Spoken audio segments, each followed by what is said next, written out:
I hereby call to order this regular meeting of the Board of Education for Wilmette Public Schools, District 39, this Monday, June 13th, 2022.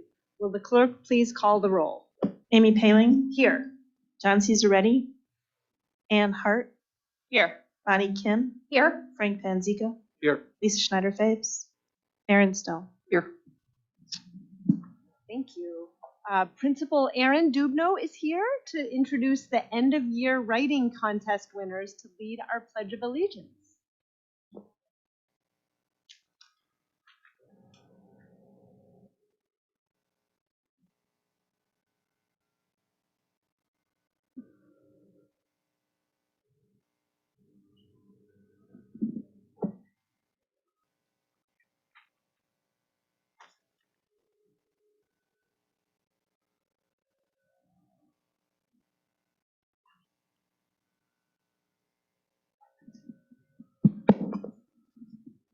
Hello. Tell me when we're good, Tony. Watch your cord on your left. There you go. You all look beautiful this evening. They sure for do. Joining us. Give us just a minute to get everything set up, but my goodness, this looks like a great presentation we're about to receive, Mr. Dubno.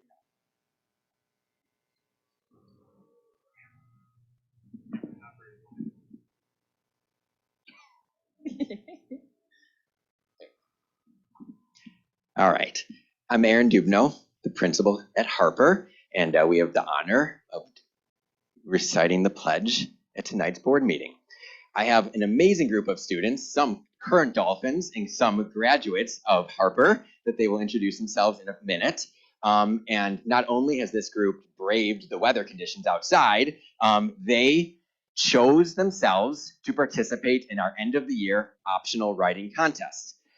This group of about 10 or so students and close to over 100 other Dolphins chose to participate by sharing a poem or a paragraph describing a highlight or some memories from this school year. Of that over 100 different students that participated, these are our winners. They all used such great voice. They all shared a highlight that was meaningful, that was personal, and really just captivated us. So they're going to introduce themselves, share what grade that they just completed, and what their poem was about. Thank you for having us.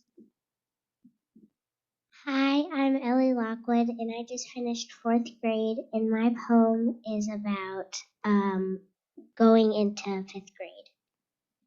Hi, my name is Aria Gable, and I'm a graduate from Harper, and our poem is about our memories at Harper that we made. Hi, my name is Keaton Bobby. I just finished 4th grade, and my poem is about all the great Harper memories and going into 5th grade. Hi, my name is Molly Antolini, and I just graduated 4th grade, and we did a poem about Harper memories, and I liked the part about a teacher.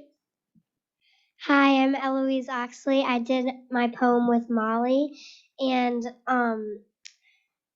we did our poem about Harper memories, which my favorite part was the friendships that I've made at Harper. Hi, I'm Penny Hilton, and I just finished 3rd grade, and my paragraph was about how I got my first deserving dolphin. Hi, my name is Elsie Anscombe. I just finished 3rd grade. My poem is about the first day of school. Hi, my name is Mabel O'Donnell, and I just finished 1st grade. My poem was about new friends.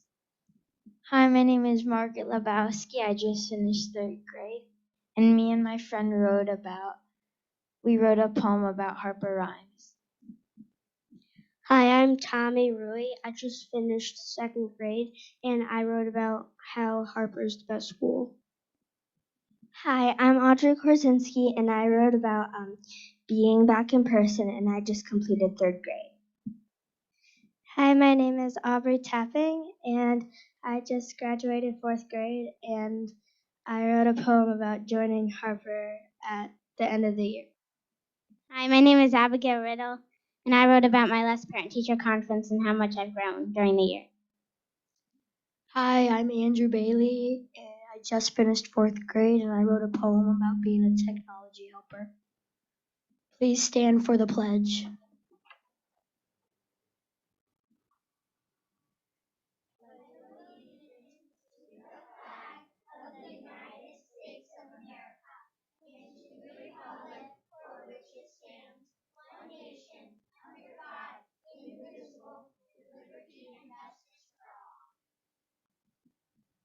Dolphins, thank you so much for being here. You made this stormy night so much sunnier. And I'm so impressed that you took the challenge to do this optional challenge to do this writing contest. So keep embracing those challenges. And we look forward to seeing more of your reading. Have a wonderful summer. Thanks again.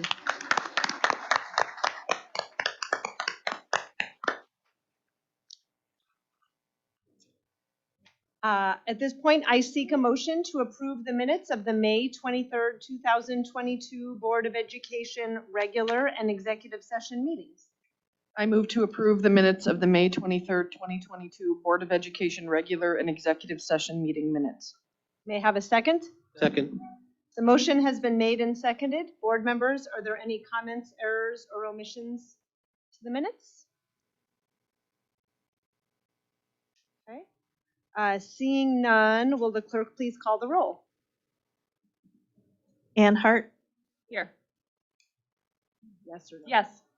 Bonnie Kim, Yes? Frank Panzica, Yes. Lisa Schneider-Fabes, Oh, we can't hear you, Lisa. Yes. Aaron Stone, Yes. Amy Palin. Yes. Motion carries. So this is our first opportunity for public comments. Are there any community members here who would like to address the board? Don't see any now. We'll have another opportunity later in the meeting. So we'll move to board reports, our committee reports, starting with Mr. Panzica and facility development. Thank you. Last Monday, we had our committee of the whole, and for the facilities section, we had 3 topics. First, we got an update from Mr. Papa Nicholas of Nicholas and Associates on the summer construction projects in Mackenzie, Ramona, and Harper. He said everything is on time, on schedule, so that's the really important part. They did have a little glitch that the air conditioner chiller is going to arrive late, but they have enough contingencies that shouldn't impact when it's completed. The second large item that we spent time on was the long-term capital planning. Mr. Bultemeyer identified long-term planning projects. We had numerous discussions on guidance for specific plans for the 6 district schools. We specifically talked about raising the annual budget for miscellaneous capital projects from $600,000, which it's been for longer than anybody could remember, to $900,000. This is the fund that takes care of like cracks or new carpeting or just general maintenance in 6 buildings that are aging nicely, but are definitely not brand new. We also went through various scenarios for future capital budgets. We specifically looked at doing background work to identify what resources are needed to look at air conditioning for our 5 schools that remain after this summer when we do Mackenzie. And then we talked about Central Elementary School. The PTA raised money to replace the playground equipment, and as is a standing policy of the school board, in order to accept that money, we had to authorize as a school board the use of that, and we very gladly are going to be doing that. So those were the 3 big topics for last Monday. Thank you. And I am happy to share the finance committee unless, okay. Since Mr. Cesaretti is not here, I can update about that. We had 3 topics. We discussed the Wilmette Community Special Education Agreement tentative budget. District 39 serves as the fiscal agent on behalf of the Special Education Cooperative that includes D39 and Avoca. The Illinois State Board of Education requires Wixie to keep separate accounting records and to follow the same Illinois state budget guidelines required of all Illinois school districts. So Mr. Boltemeyer noted that the Wixie budget is a flow-through entity with equal revenues and expenditures, and that public hearing will be held in August for final approval of the Wixie budget. The second topic was our district's tentative budget for fiscal year 2023. Mr. Boltemeyer presented the initial review of that budget and the calendar, which will be approved in June today. The final fiscal year 2023 budget will be approved at the public hearing to be held in August prior to the regular meeting of the Board of Education. The account summary estimates revenues at $70.5 million and expenditures at $69.4 million.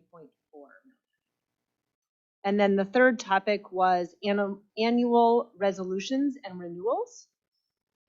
Mr. Boltemeyer reviewed the annual budget resolutions, which include the treasurer's bond resolution, along with interfund transfers to and from the O&M fund, educational fund, and capital projects funds. So these short-term transfers permit timely payments of construction-related expenses. The district tax levy receipts generally are received twice a year, in July and August, and February and March. The payments for 2023, that schedule is questionable due to county issues. So due to the timing of cash flow, short-term loans may be necessary to maintain adequate fund balances. We were told that the board is obligated to make payment of various recurring bills and previously approved construction-related services and materials during the month of July. And because we do not have a board meeting scheduled that month, this resolution enables the treasurer to fulfill those payments for necessary financial obligations between June and August board meetings. And then I will turn it over to Mrs. Schneider-Fabes for strategy. Hi, thank you. So we only had one topic in the strategy meeting, which was Science Olympiad. Upon request from a board member, Ms. Katie Lee summarized the history of Science Olympiad program, highlighting the significant role of the D39's educational foundation. The foundation took the lead in 2012, 2013 with a soft launch and hired one coordinator to assist the program. In 2013 and 14 school year, the foundation advertises the Science Olympiad courses for the Highcrest Middle School and the junior high, and hired two coordinators along with two facility coordinators. In 2015-16, they hired facility coordinators and recruited from the community. They also adjusted course offerings to meet the interest of the students, and the courses didn't necessarily align with topics selected by Science Olympiad. The courses not being aligned resulted in the last year of competitive teams. D39 was asked to take over running the competitive teams. And since 2016, the district entered into an agreement with that educational foundation would continue to run the science courses, Lab 39, and District 39 would run the Science Olympiad competitive teams. Recently, the Education Foundation announced the discontinuation of Lab 39. The primary challenge for both the foundation and the district has been staffing. That's it. Great, thank you for those reports. We'll turn to liaison reports, starting with Ms. Katie Lee for CRC. I'm sorry, I don't have the notes in front of me. Can offer those notes. Thank you. Since you offered them for us. The Community Review Committee met for the last time this year on June 7th. The meeting was attended by currently seated members and were joined by some new members as well. The president and vice president shared that the presentation to the D39 Board of Education went well. They shared the compliments and acknowledgments of all the hard work. Following that, the election of the 2022-2023 officers were held. We wish to congratulate the new CRC President, Amy Wexler-Ross, Vice President Ariel Ruby, and Secretary Katie Voorhees. The committee members engaged in an informal generation of next year's potential topics, and in the fall, the members of the 2022-2023 CRC will have a more formal discussion and select their topic through a vote. Terrific, thank you. Mrs. Kim, the Wilmette Village Intergovernmental Cooperation Working Group. Thank you. I was not able to make the meeting last Wednesday, but Mr. Cisaretti went, and there are a couple of items that were discussed. One of them being that they're still looking at the sustainability coordinator position, and so now they've drafted what that position would look like, and they're still sort of in stages to see about financing and such on that. And so that will likely take place by the end of this month. The committee discussed opportunities to work together on diversity, equity, and inclusion, and to identify ways in which a larger segment of the community would hear one message or one voice. Each governing body will consider their support of forming an intergovernmental DEI committee to work collaboratively to advance DEI initiatives. So, and that will consist of professional staff rather than elected officials. And let's see, and the last item is that at the next meeting, which is going to take place in the fall, there will be input on training topics for newly elected officials, which they're hoping will take place in the spring after elections. That's it. Thanks. Thank you. I will turn it to Mrs. Hart for the Wilmette Community Special Education Agreement update. Thank you. I attended a brief Wixie Advisory Board meeting earlier today via Zoom. In terms of updates, the board confirmed that the leadership will remain the same for the 2022-2023 school year, and the board approved the meeting dates and tentative budget for the 22-23 school year as well. Great, thank you. And right back to Mrs. Kim for IASB. No real news except registration for the joint annual conference, which will be taking place November 18th through 20th, is now open. If you're interested in attending, please let Nancy know. Great, thank you. And so that concludes liaison reports, but I will leave it with you for any legislative update. Thank you. Over 85% of all of the bills impacting education that were sent to the governor by the Illinois General Assembly are now signed into law. There are too many to list specifically, but I have highlighted some of the more interesting bills in recent months, and there are no surprises. And the governor has not issued any vetoes to any education-related bills as of last week. Also last week, a subcommittee of the U.S. Senate Committee on Appropriations held a public hearing on President Biden's 2023 budget request for the U.S. Department of Education. Members of the committee emphasized the need to address school safety and gun reform in light of the recent unfortunate mass shootings. And then on Sunday, Senate negotiators announced that they had reached a bipartisan framework on measures intended to limit some access to firearms, paving the way for the broadest federal legislation on guns in decades. The proposal aims to go after illegal sales of guns and to fund mental health programs and school security. This may involve additional federal appropriations for local school districts to address these needs, so it's something to watch for. Thank you. So important, thank you. I will turn it to Dr. Cremascoli for information items. Thank you. I will try to keep my comments brief this evening because I know we have a lot to talk about later in reports. First of all, in terms of written communication, the board received written communication from an anonymous community member requesting clarification regarding residency when a family owns 2 homes in District 39. In terms of administrative announcements, we celebrated the last week of school last week with so many celebrations and end of year hoopla. It was really, really fun for our students. The last couple of years have been an unusual end, and so this year certainly is still somewhat atypical, but more opportunities for coming together and celebrating with our students, with our colleagues, and with our families alike. So we really enjoyed that. We want to say thank you to the PTAs and the PTOs, to our administrative team, to so many who helped have a hand in those celebrations. I also would like to announce a very special honor that was just announced over the weekend.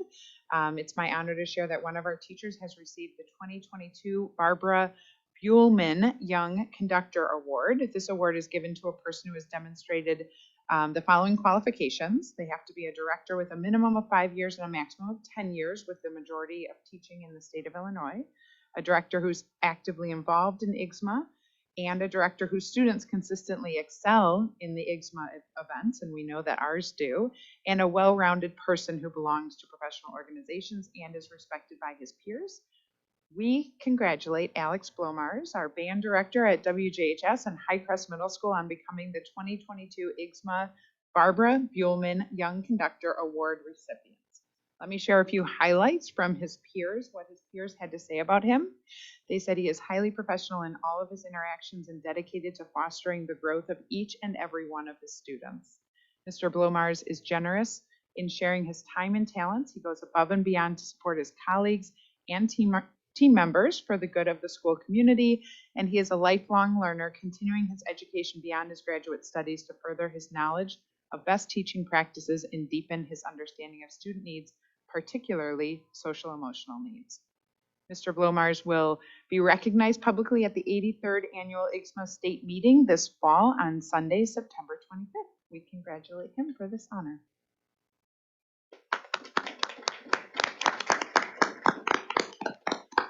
Speaking of celebrations for the end of the year, as many of you know, we hosted 2 outdoor graduation ceremonies on Wednesday at New Trier's Northfield campus.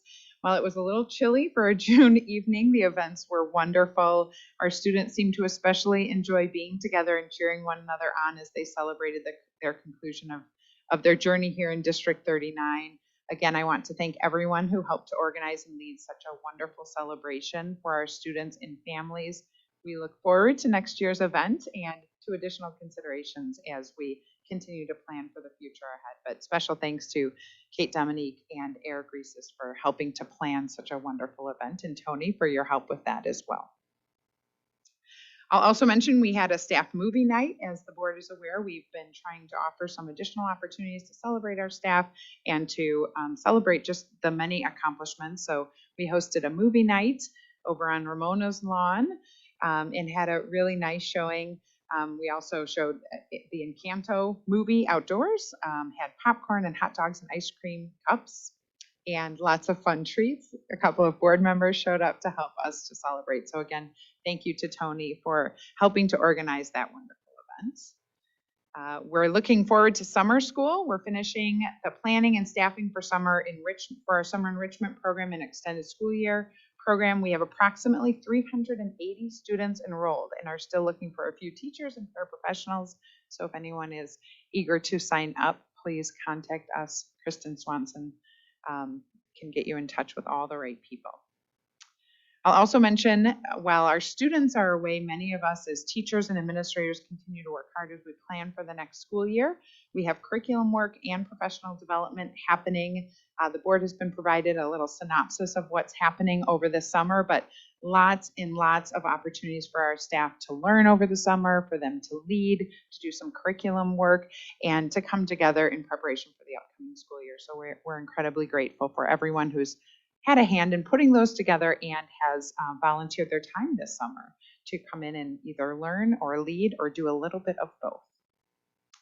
And finally, we have several Freedom of Information Act requests that we have responded to.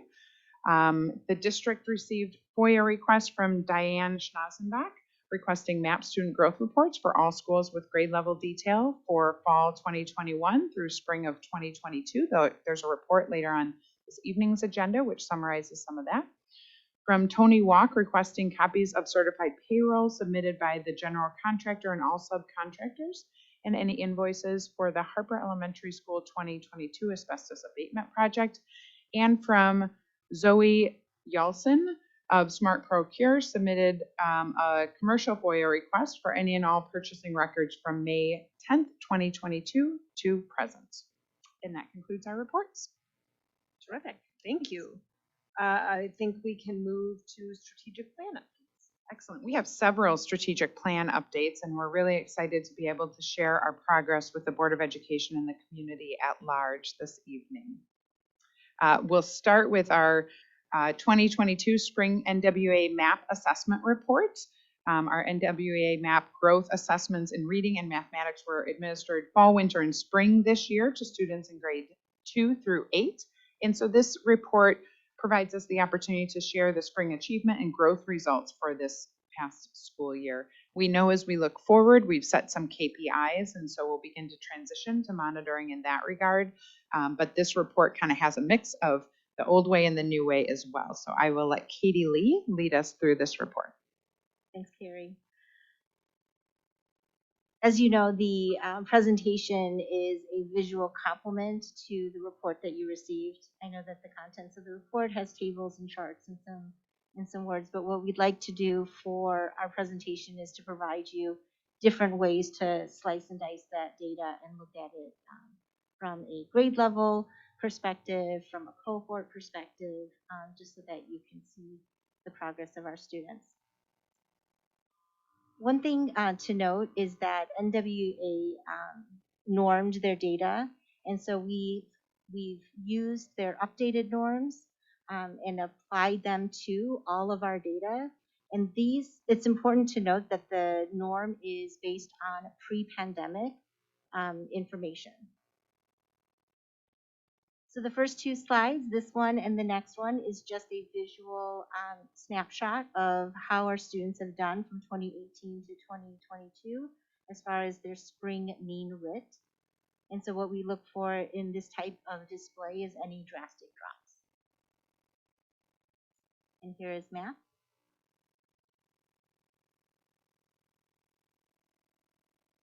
This is the next section is NWA achievement for both reading and math, but by grade level. So something to keep in mind is that each of these bars represent different groups of students. From spring 2018 to 2022, this is second grade reading and math.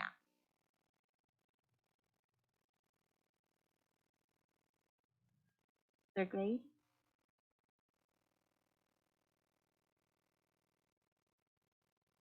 Fourth.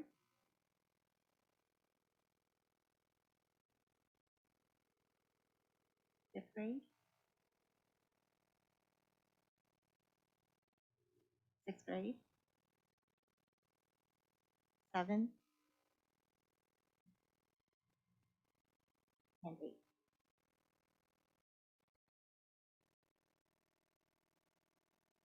The next view, we will split up into the content areas, and the first one is reading achievement, and it's a cohort view.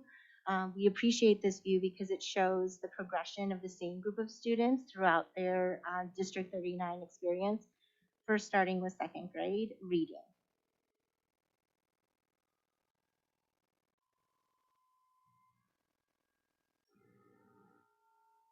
Third grade.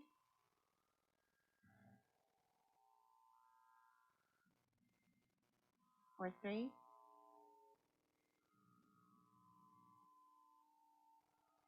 Grade.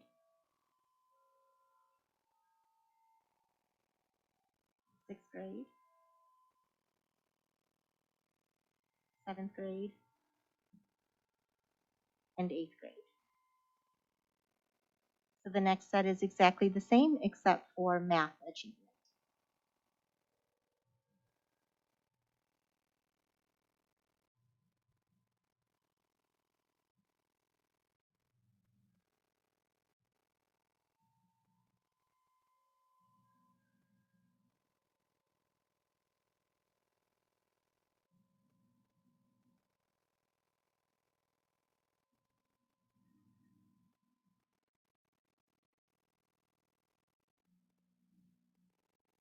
As you can see, our students, as far as achievement, they are pretty consistent from past years.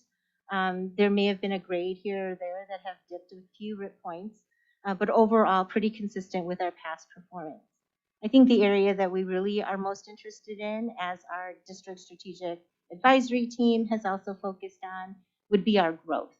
And so the next set of information is based on student growth.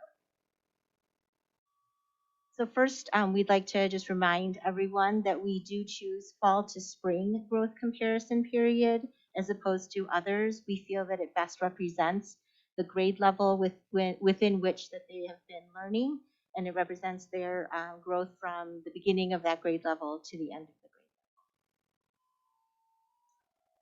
One other thing to keep in mind for growth is the research shows that statistically it's designed for about 50% meeting and 50% that do not meet their growth projections or targets.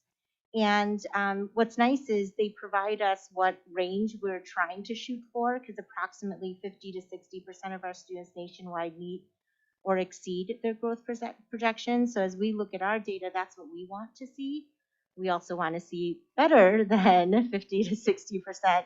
So, you know, that'll be always our ultimate goal, to challenge us to get our students to that level. But also to keep in mind that they also cite that 70% of our students or above is considered a high performance district. And I'd be happy to share that there is a grade level that has reached that this year.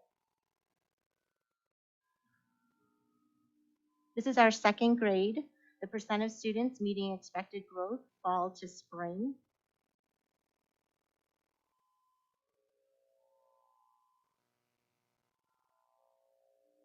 Third grade.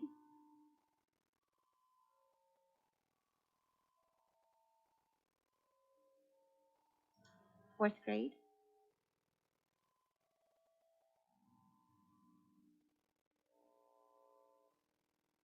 And fifth grade, I'll pause right here for the 71% growth for our fifth grade math students.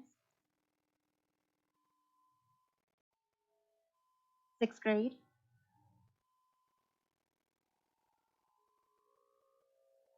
Seventh grade. And eighth grade. So in summary, District 39 students continue to demonstrate that overall high achievement, as I've shared. And their mean RIT scores indicate performance that's equivalent to a national mean RIT score for a higher grade level. So the percentage of students who fall in that average and above range for achievement has always stayed within about 90 to 99%. Now for growth, because we have that measure that we could look at, several grade levels increase the percentage of students who met an expected growth. In reading, the range was 2% to about 11% from last year to this year, and increases in math range between 3% to 21% since last year. In reading in particular, the percentage of District 39 students from fall 2021 to fall 2022 falls within that beyond 50 to 60% benchmark in all grade levels, except in one, 8th grade. There were a couple of grade levels. There was 7th grade and also 4th grade in reading that their percentage of students who were meeting were higher than all of our historical percentages. We can do better, but it is something small to celebrate for all of us, and that all of our grade levels fell within that 50th to 60th percent range, which was different than last year. In math, the percentage of students also exceeded, and you may have noticed that they exceeded in the beyond 60%, so every grade level except for a couple were above 60% in their growth.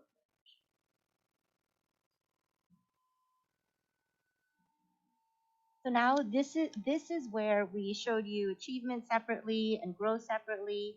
And in NWA, they define high achievement and high growth at that 50% mark. The reason I'm pointing this out is because our DSAT team who has formed the key performance indicator, we redefined what high is to be more challenging and rigorous for our goals. So this is the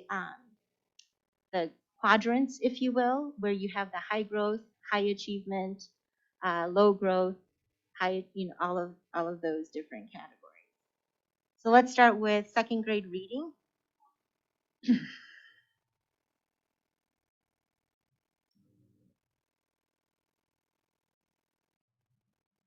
This is third grade reading.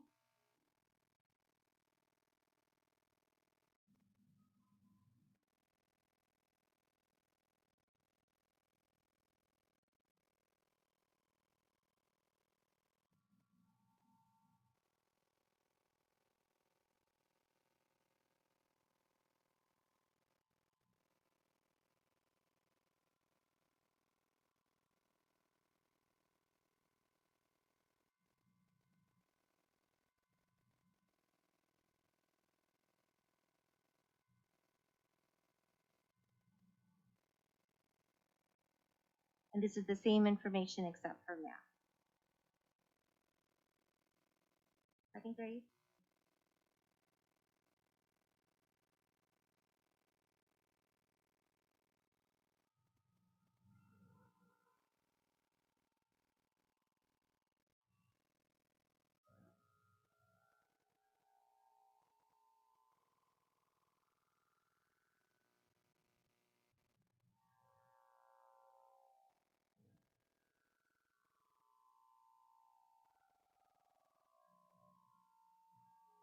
So I think one thing that would stand out as far as an observation would be, how well are we attending to how they define our high achievement students and their growth and working on that. And then a couple of grade levels looking at some of the low achievement students and the low growth area. We would want to improve in those areas. So Kristen Swanson and I are goal champions for goal 1, and we thought we are able to provide you a key performance indicator preview, and so we wanted to present that in terms of the key KPI that was set.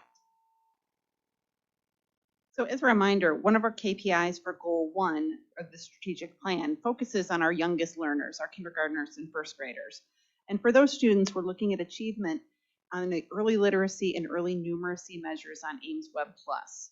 Our goal for our kindergarten and first grade students in early literacy is to have 80% of our students on track, which is defined as achieving up within the average range or above on that measure in the spring.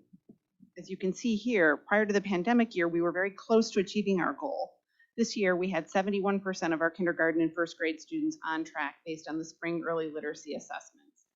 While we've experienced some differences pre and post the pandemic, we are confident that given the attention that we're paying to early literacy and our reading instruction for our youngest learners, that we are on track as a district to really meet our goal over the next few years, given the action steps and information that we have for addressing that goal area as part of our strategic plan. Our goal for our early numeracy was to have 85% of our kindergarten and first grade students on track, defined as achieving, again, in the average range or above. As you can see here, we met the goal this year. So our plan is to continue to evaluate this. We'll look at it again next year, and if we continue to maintain that level, we will reevaluate the goal and look at increasing it. So really good news on our early numeracy levels for students. Okay, so now for math, we chose both achievement and growth key performance indicators for reading. The target being more rigorous in that we're looking at the number or percentage of students who fall within a high range, and high range defined as 81st to the 99th percentile. That is different from how NWA and I previously presented at the 50th percentile was considered high. So we're looking to see how many of our students, what percentage of our students would fall in that high achievement category based on these quintiles, so equal ranges of 5. So currently our KPI is 50% or more students in the high achievement category, and we are at 44%. And we also set the goal of 4% or less of students in the low achievement category, and we are currently at 5%. For reading growth, we were set for 25% or more students in the high growth area, and we're currently at 20%. And 15% or less of students in the low growth category, and we are currently at 20%. So we have our starting point, and we will continue to work toward this KPI over the next few years. For math, spring achievement, we have 48% currently, with our KPI being set for 55% or more students in the high achievement category. And we also have set the KPI of 4% or less of students in the low achievement category, and we are currently at 4%. For math growth, 30% or more students in the high growth category, and we are currently at 29%, and 15% or less of students in the low growth category, and we are at 16%.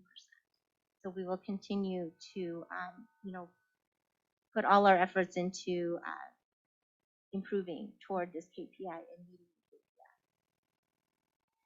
So I think you have seen in our strategic plan, you have heard Kristen Swanson and I talk about reading and literacy within this presentation.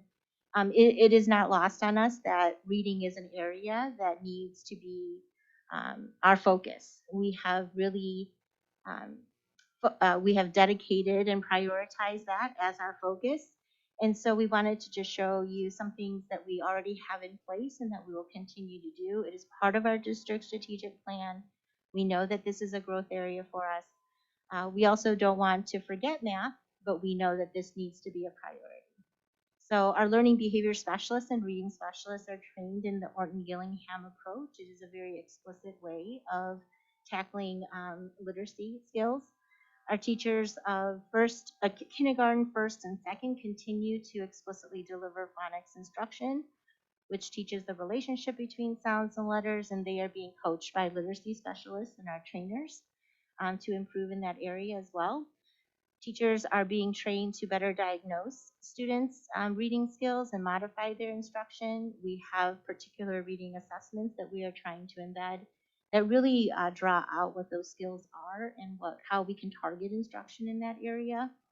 All teachers will engage students in setting goals in reading once per semester. Actually, it's just setting goals in general, but we wanted to point out that it will be in reading for this particular slide. We will also set goals in math and SEL and all of that. And then another part that you've heard from Kristen was that based on the needs of students with IEPs, the elementary schools are expanding their co-teaching options.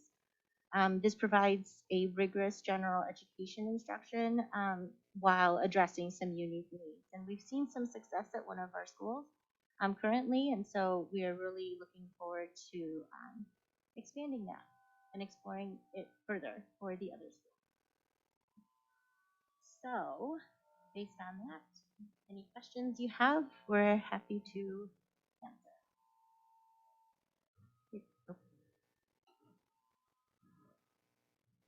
I'll just say thank you, Katie, for the presentation, and Kristen for helping as well. I know a lot of work went into that.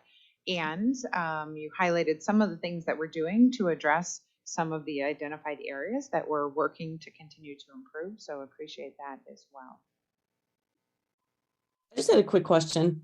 Were there any surprises in the data, or did things come out the way you expected?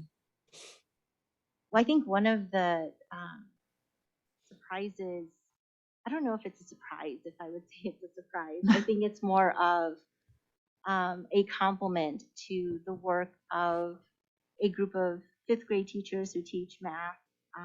They were able to this year really get together and discuss math and sequence and have these collaborative conversations.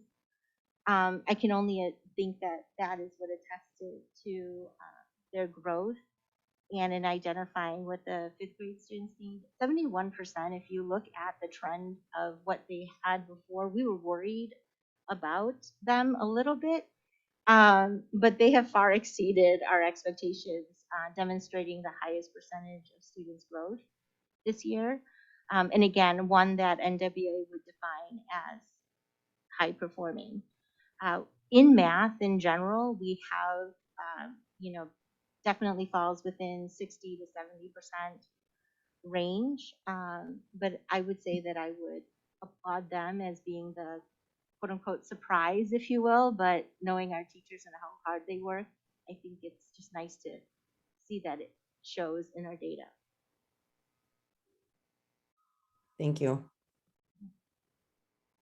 Just want to say, this is so exciting. I feel like this is the most thorough, you have just analyzed this from every angle we've talked about, and then adding in our KPIs is so exciting because what we've all talked about, prioritizing, and the way you presented it tonight was really helpful to look at so many ways to celebrate and also where we need to improve and what your plans are for that.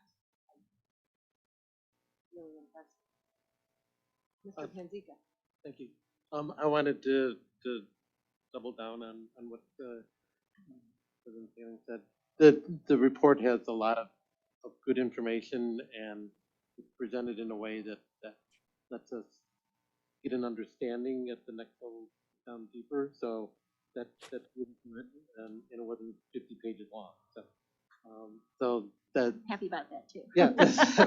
So thank you. I know the fact that it wasn't 50 pages didn't mean that you didn't have 50 pages worth of material that you had to condense down. So that's even more thankful for that. I always like to see our math history from the standpoint that we consistently do better than the national mean range. And our growth is also significantly better, and they go together. I mean, you start off high. If you don't have high growth, you don't stay high, and the math has done that. And as you mentioned, reading is an area that hasn't quite lived up to that same expectations, and that's great that you're working that. I had one other question in terms of focus, whatever, or if you have any understanding. It looks like for both reading and for math that the growth from 7th to 8th grade, at least as measured by these scores, was 0. Is there, I mean, it's kind of the year after the really main part of COVID, but I'm sure there's some ripples. Do you have any initial theories on why that was, or are you working on making sure that that's not a pattern, or what? How are you addressing it? Yes, I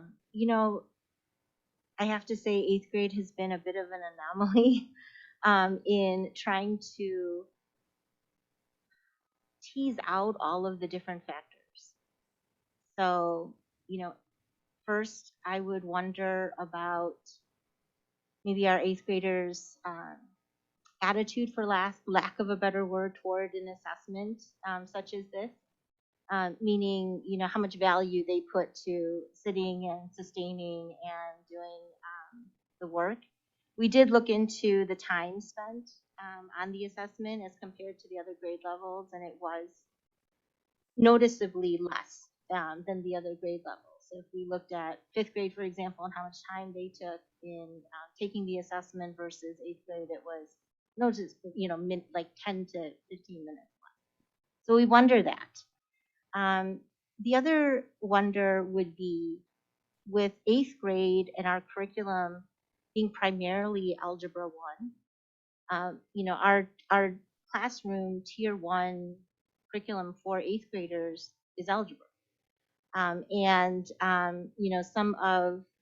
You would think then some of these skills that have 8th grade standards or, 9th grade standards embedded in it, that they may perform well, but I don't know. I don't know why that's not aligning.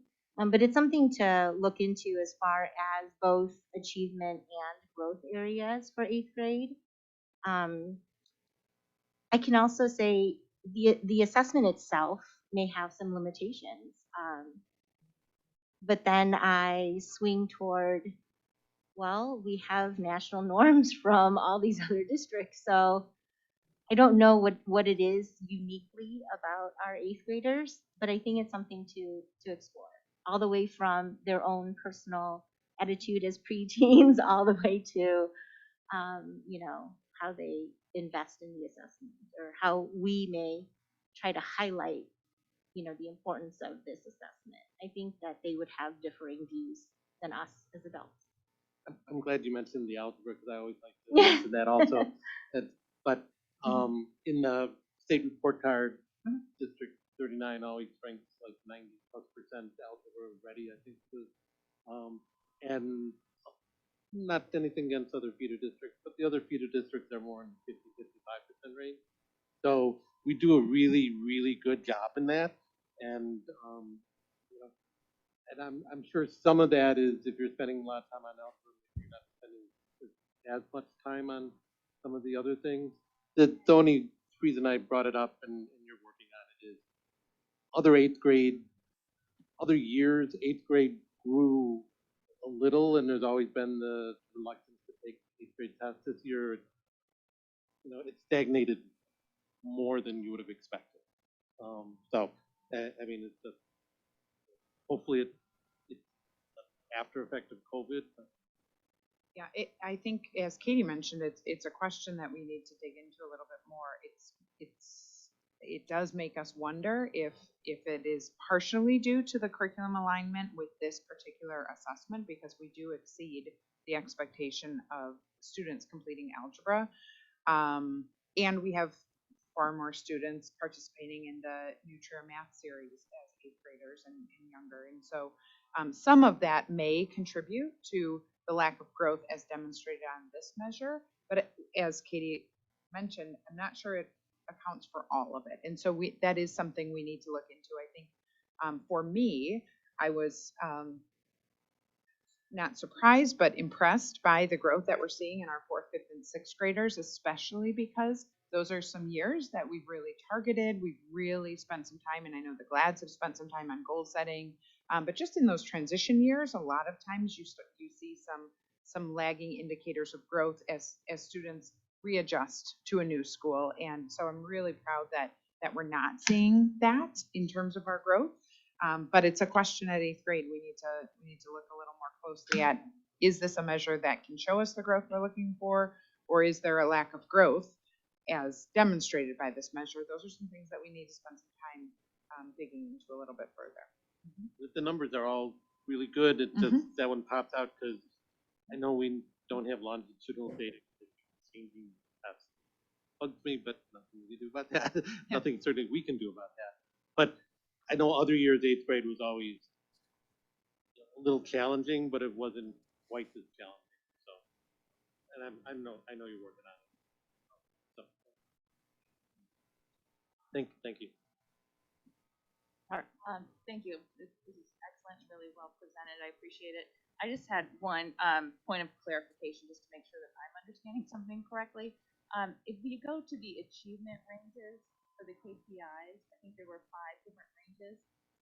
Yes. Can you tell me again how those were defined? Yes, because those are different, right, from the. Yes. Okay. So NWA provides us different ways to understand percentile ranks. And so currently they do a 50-50, if you will. So high achievement is 50. What we went to is the data that split up the percentile rank into equal 20 increments. So they're called quintiles. So the low being from 1 to 20th percentile. The low average is 21 to 40th, 41 to.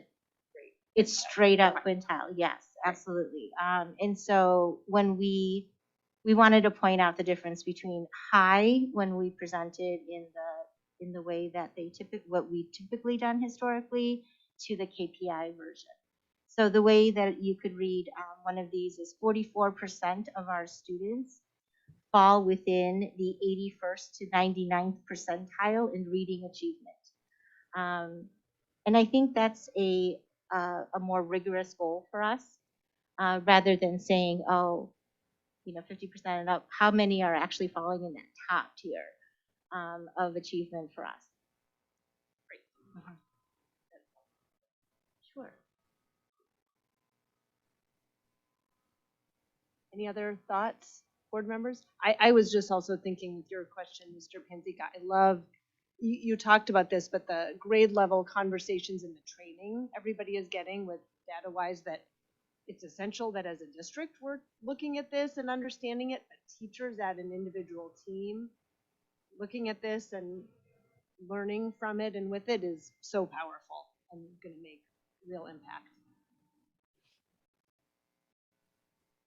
Anyone else? Thank you again. So with that, we'll move on then to our 2022 Spring SEL Assessment Report. Kelly Jackson will lead us through this report. Our EC through second grade teachers administer the DESA SEL assessment for their students in the fall and spring of this year. And our third through eighth grade students responded to questions on the MESH SEL assessment in the fall and spring. So this report shares the results from those most recent assessments and discusses SEL strengths throughout this school year. Kelly? Thanks. This school year, as Dr. Kermascoli mentioned, District 39 staff has begun implementation of the District 39 framework for SEL, social emotional learning. The framework is built around 5 competencies of social emotional learning developed by CASEL.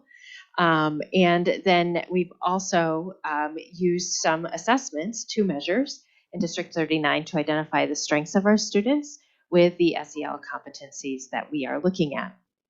The first one is the DESA, the Devereaux Student Strengths Assessment, and that's designated for students in pre-K through second grade. And then the Mindsets Essential Skills and Habits Assessment is designated for students in 3rd through 8th grade.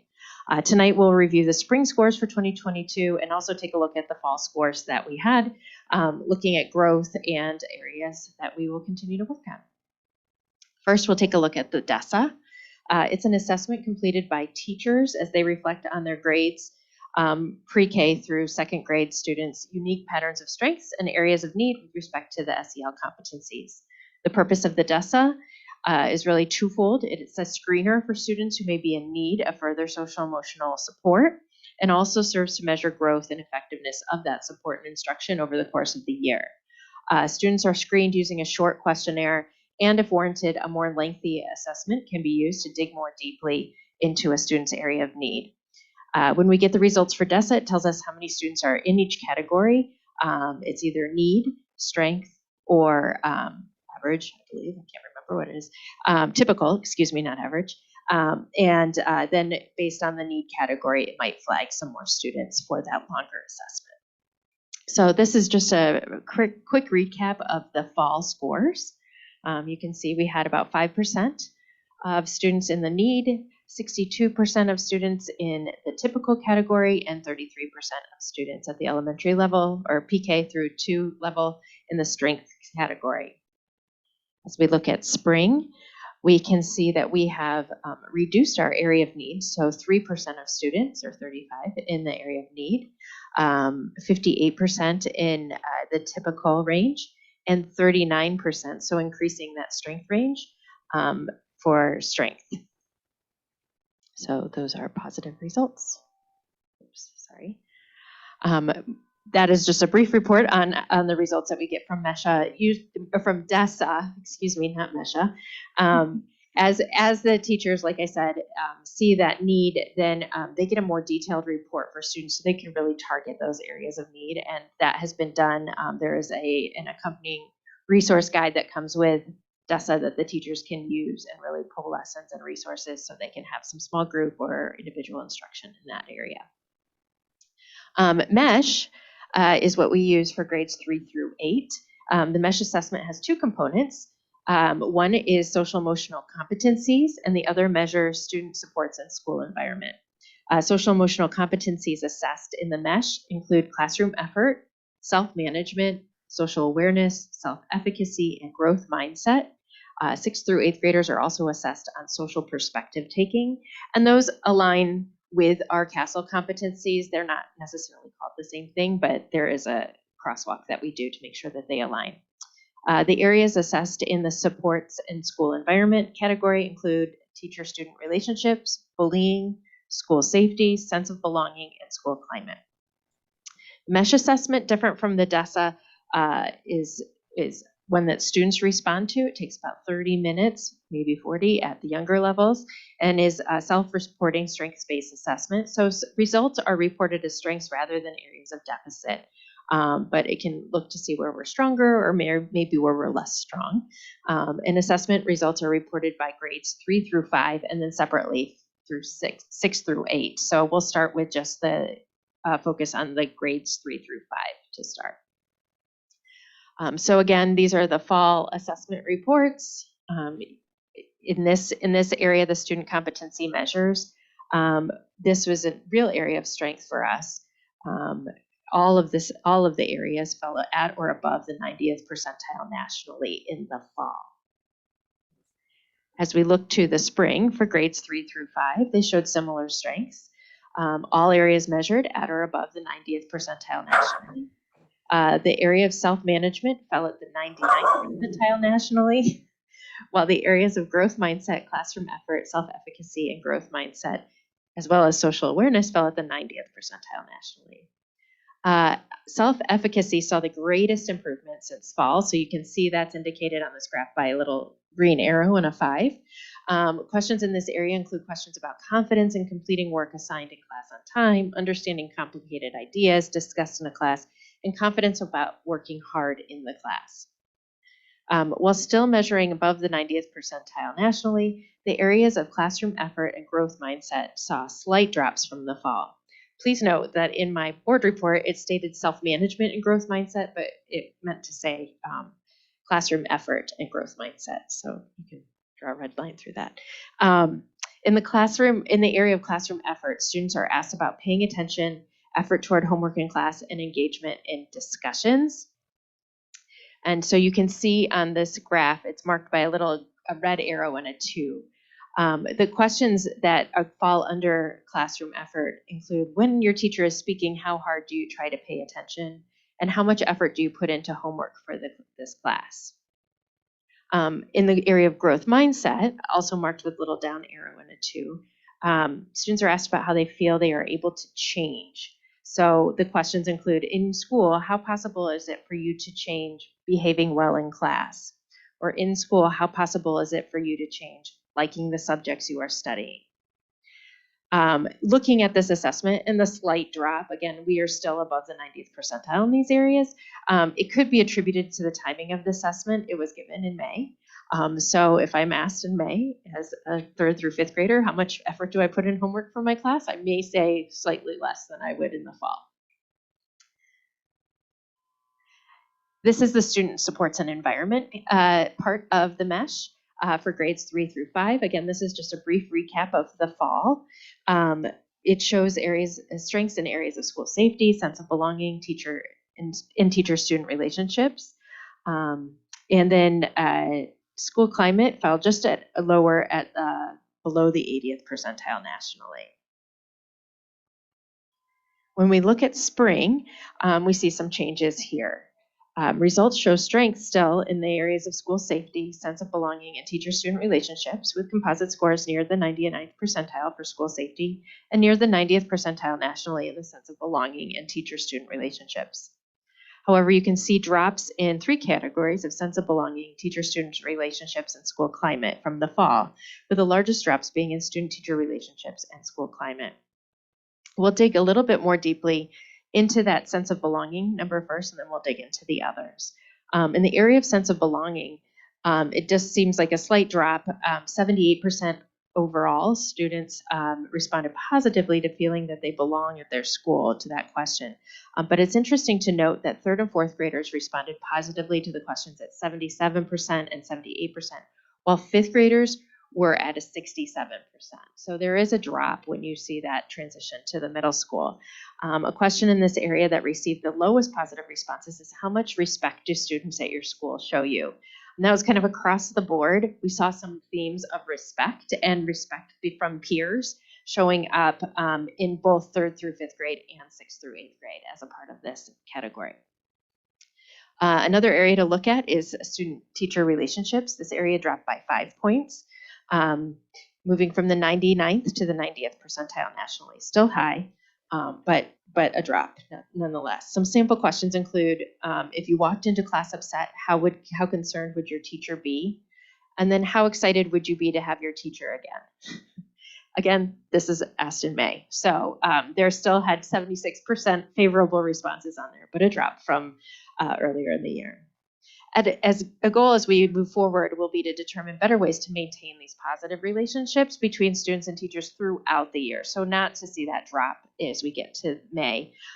This is really embedded in our work in responsive classroom as we continue to work to build those classroom communities. And so we'll revisit some of that as our SEL committee plans for the fall and how to refresh our responsive classroom, morning meeting, responsive advisory meeting lessons, what have you. Another area of focus, which was also an area of focus in the fall, is in school climate. This fell from where it was in the fall at the 80th percentile nationally to, or just below the 80th percentile nationally, to just lower than the 60th percentile nationally. So a significant drop this time. Some questions include how positive or negative is the energy at this school? How much does the behavior of other students hurt or help my learning? And how often do teachers seem excited to be teaching your class? It's important to note that with the question about the behavior of others hurting or helping my learning, the largest response was in the category it neither hurts nor helps my learning, so kind of that neutral category, but that is categorized as a negative response. So that plays into why that drop may have happened. And then with the how often do your teachers seem excited to be teaching your class? Again, in this category, the response sometimes was scored negatively, and it was 17% of the responses. So a good amount of those responses, and I think it's difficult for our students to determine the difference between sometimes, most of the time, at the 3rd, 4th, 5th grade level. As this continues to be an area of lower strength for us, we will break down these question areas again and analyze the responses, share them with staff in an effort to determine some targeted ways to improve, and also work in how we explain these questions to our students and how we prepare them to take this so that they understand what's being asked. An additional 2 questions on the mesh, both in 3rd through 5th grade and in 6th through 8th grade, have to do with bullying. I'm not going to spend a lot of time on this because Kristen Swanson will give a bullying report later in the year. We have really similar responses from the fall to the spring. Let's take a look at mesh for 6th through 8th grades. Again, the fall for student competency measures, this is an area of strength for us. Classroom effort and self-management, we're at the 99th percentile, and the rest of the categories were at the 90th percentile. So really high responses there. Spring results show that the areas on the social emotional competency measure continue as areas of strength. You can see all the green dots are on the right side, so they're fall within the 80th to 99th percentile. But we did see some drops. So as we look at a little bit more deeply, we want to see specifically in self-awareness and social perspective taking, they fell to the 80th percentile nationally. So classroom effort showed the biggest drop here again overall in the area of homework and how much effort students felt they were putting in for homework. So again, how much effort do you put in homework for your class? When your teacher is speaking, how much effort do you put in to try to pay attention? Overall, how much effort do you put in class? Those were all experienced pretty big drops from fall to spring. We know classroom effort wanes throughout the year, just with the timing, especially being in mid-May when this was taken. Self-management, as I mentioned, also saw a drop. Some of those questions are during the last 30 days, how often did you get your work done right away instead of waiting till the last minute? That saw a 7-point drop. So there was 58% positive responses on that one. And then being polite to other students in the last 30 days, keeping their temper in check and paying attention and resisting distractions also saw drops of 3 points. So again, similar to classroom effort, this may wax and wane with the seasons, if you will. In the area of student self-awareness, Students responded less positively about their confidence in getting their assigned work done in class. However, they were more positive about tackling more tough concepts in class and in discussion. So that was really a positive that came out of that. And then in the area of social perspective taking, which is an interesting category because the social perspective taking questions are geared more to how they interpret their teachers or how they try to understand their teachers. So one of the questions was, how hard do you try to understand your teacher's point of view? And the category of somewhat hard made up 28% of the total responses. So that again is kind of that somewhat, sometimes kind of category. And then our second area for grades 6 through 8, it is the student supports and environment area. This is the fall. Again, we had students really strong in school safety and teacher-student relationships, and a little bit lower than at school climate and sense of belonging. Sense of belonging and school climate both fell near this 40th percentile nationally in the fall. And we've had some changes since the spring. So spring results demonstrated that school safety and teacher-student relationships basically continued as the areas of strength. And then the area of school climate fell at the 40th percentile nationally, which was on par with where it was in the fall.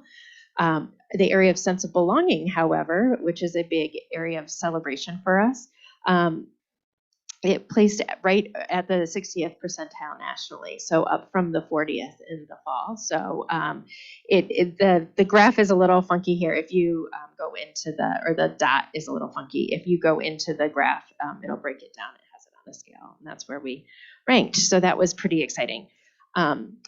So looking at teacher-student relationships that experienced a drop this time of the year and at this go-round. If you walked into class upset, how many of your students would be concerned, or how many of your teachers would be concerned was one of the questions. When your teachers ask how you're doing, how many of them are really interested in your answer? So these are student perceptions of how their teachers are viewing them. So we'll want to take a look at that and break down some of those questions. School safety, that's where a lot of the respect and fair and unfair came up. So at your school, how unfairly do the adults treat the students? 79%, but that was a 9-point drop from the fall. So I guess the rules are getting more unfair as we go. And then there were questions just about how likely is it that students would bully you online, and how often are people disrespectful to others at your school, and those both dropped somewhat. And then while we saw some areas of drop, I mentioned that we had some positive increases with our sense of belonging, which has been a target area for us for the past several years. And actually the 57% that it was there is the highest that we've seen, with the exception of 2019 fall, when it was also at 57%. So that's pretty exciting for us. The positive responses places our results in the 60th percentile nationally, so a good boost there. Questions that saw some improvement include, how well do people understand you as a person? How much do you matter to others at this school? And how connected do you feel to the adults at this school? And all questions in that category rose by at least 1 point. So that's pretty significant as well. I also wanted to share that just anecdotally at the end of the year, we had a lot of celebrations, a lot of students, that 6th graders especially, that were leaving and just sharing about how they felt that they belonged at the school. I had a student come up to me and just say, I really felt like I mattered at Highcrest, and I'm really going to miss it. So things like that are going on behind the scenes. So that's really exciting to hear and have them tell you face to face. So that kind of caused us to think a little bit more about what are things do we have in place, and then what kinds of things might we focus on in this area, again, as a target area for us. And we started with better transition activities from 4th to 5th grade. Again, another focus on our strategic plan is from 6th to 7th grade. Supportive communities and affinity groups for students. Access to interest-based activities for students. Our responsive classroom approach, as I mentioned before, and even the use of a regular morning meeting or responsive advisory meeting to use as a check-in on a daily basis. But what we want to do looking forward is, what are other schools doing in this area? Are there things that we could learn from different places? What structures might they have in place to have a sense or higher sense of belonging? Can we use students to help us identify how they define belonging for them? So like those students that are coming up to me, how do we capture that in a way that's not just a question on kind of a Likert scale, but more of an anecdotal response? And then how do we target what they want and help to build that for them? And then continue to evaluate options and opportunities for students to engage with their school community and what works and what doesn't, and allow those opportunities to thrive. The next two questions, again, are on bullying. We had similar responses from fall to spring, so Kristen will review those soon. And just I wanted to highlight some next steps, just like I did with the sense of belonging, but just we have some things going on, and we also have some KPIs that are designed to address this. So, you know, our SEL committee currently is looking at the use of DESA and MESH.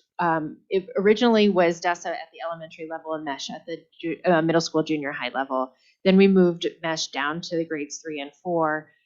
We're evaluating whether that is appropriate, whether the questions really translate, and whether it's an effective, accurate response with the kids. And if we do agree that that's the case, then how do we prepare kids and teachers better for that? And also, do all the questions that we ask, are they necessary to get the information that we want, or do we just hone in on kind of those areas that we really want to focus in as a group? So those decisions will be made by the end of the summer. The other next part is to maintain and grow our student competency measures. So we want to continue to look at those student competencies and how we're implementing our curriculum, and what's that crosswalk, and where are we targeting things. Support and maintain year-long teacher-student relationships. That's that area that fell off, and we want to make sure that we're keeping it on par at least. Sense of belonging 5-8, and our school climate in grades, it should say 6 through 8. So taking a look at all of that. And really our KPIs that address this are staff confidence and ability to implement social emotional learning and the framework. And then we also will be measuring participation in extracurricular and co-curricular activities, including our affinity groups, but also interest-based activities. And then student self-reporting on the sense of belonging, especially at grades 6 through 8. And we may want to adjust that to grades 5 through 8. We have it based on the MESH survey, but we can certainly translate that into additional questions as needed. And that's all. What questions do you have? I have a quick question. Such an important topic, and I'm so grateful that you give such time and energy to it. Do you know the compared to others nationally measure, is that current, or is that like a standard from a certain year, like Matt? As far as I know, it has not been renormed since the pandemic. So when I think about what teachers have been through over a number of years, that's what struck me is, I don't know, that has to play in there somehow. Yeah. An excruciating set of years. Right. So I didn't know if that was like compared to others taking it this spring. Yeah. Or if that was normed. Yeah. So thanks. Questions? Comments from board members?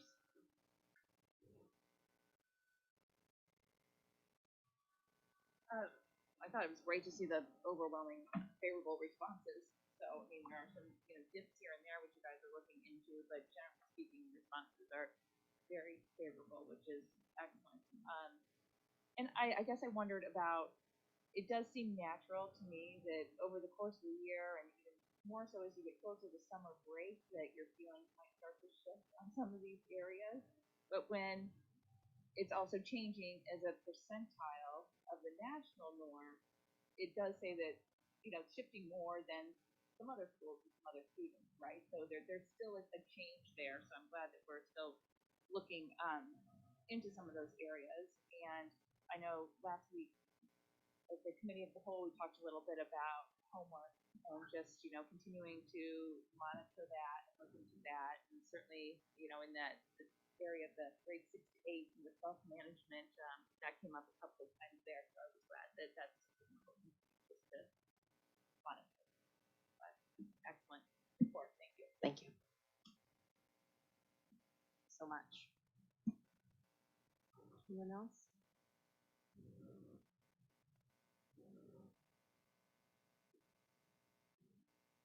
Turn it back to you.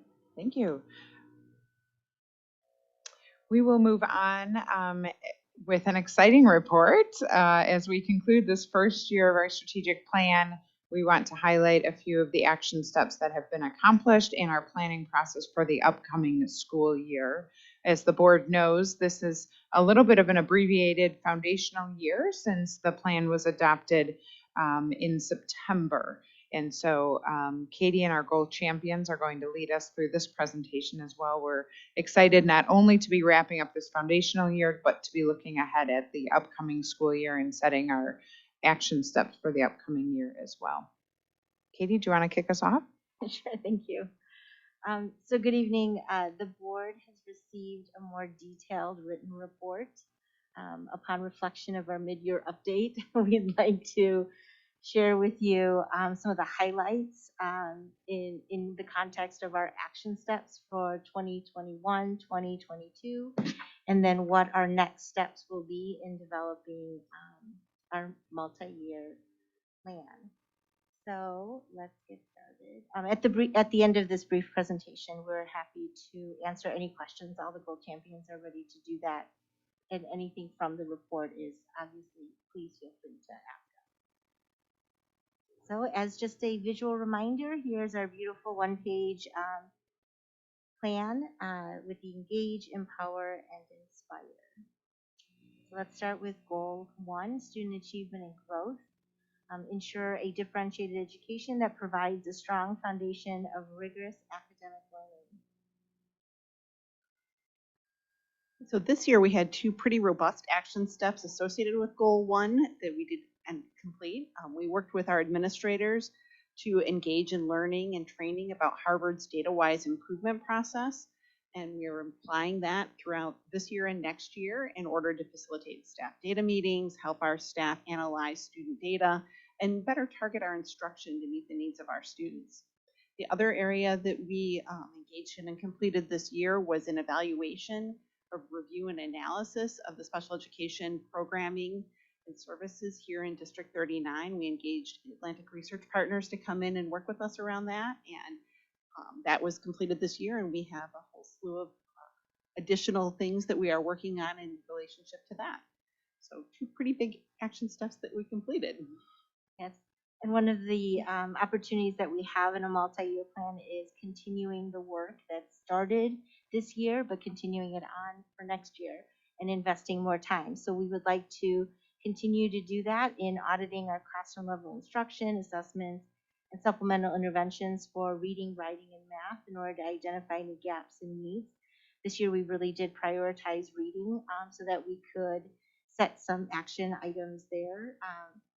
We also are going to continue our work in making sure that our learning behavior specialists, as abbreviated here as LBSs, and reading specialists are trained in the Orton Gillingham or Wilson reading strategies.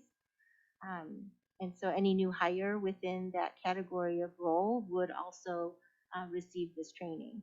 We want to continue our data meetings with improved structure and focus on grade level and student level data analysis in order to identify our first students with intervention needs, support, and or enrichment in both reading and math. And then also strengthen the primary reading instruction, assessment, and intervention for elementary students. We'd like to continue that work. And moving on to goal 2, which is supportive community, and we've heard a lot about that already from Holly, but the goal is to cultivate a supportive and inclusive learning community that is responsive to the social, emotional, and behavioral needs of each student. So again, we have a series of action steps that we have either completed or will be continuing. So a couple that we've completed are really to audit the school and classroom level positive behavior systems and assessments in order to identify both our strengths and our areas for improvement, and to investigate a district-wide positive behavior system in order to make recommendations for implementation. And we shared earlier that we did look at that and made the recommendation for foundations through Safe and Civil Schools. We also partnered with the Community Review Committee, or CRC, to research best practices to engage and communicate with parents as it relates to social emotional learning. And there was a report a couple of months ago that outlined some recommendations that we will be implementing as a part of our action steps in the coming years. And then again, we have some that are continuing. So we are continuing to investigate our methods of progress monitoring and data collection that is related to student behavior and working on how we implement that across our grade levels and age levels. We are also identifying the number of students who are requiring behavioral intervention outside of the classroom, as well as the types of interventions that are used. We'll continue that work next year.